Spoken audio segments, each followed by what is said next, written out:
This morning we found a small leak on the dining room ceiling. So we put a bucket here to trap the dripping from the ceiling, and it's traveling from this spot there all the way across the dining room ceiling and onto the floor in this spot as well. So we're gonna have to most likely cut it open and see what it is, but I'm gonna go check upstairs because there is a bathroom located directly above this location.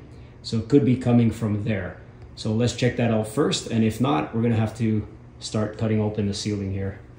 This is the bathroom upstairs. It's completely dry around the toilet area.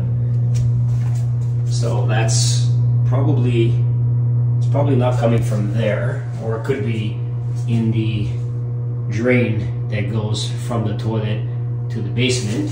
So we're gonna have to check that out. The top seems to be fine as well. Nothing really looks like it's leaking there. And underneath as well looks pretty dry. So we're gonna have to cut open the ceiling and find out more. A little bit of cutting. A few holes were made in the ceiling, but we found the source of the leak. I don't know if you can see it from there. It's a 2-inch pipe that seems to have a cut in it, and that's where it's leaking from. And it's the master bathroom sink. That's where it's coming from, because there's also the master bathroom sink that is above this area here. So who knows exactly where the water is traveling from, but that is the spot. So I'm glad that we found it. We're gonna get it fixed up. We're gonna patch the drywall and everything's gonna be brand new again.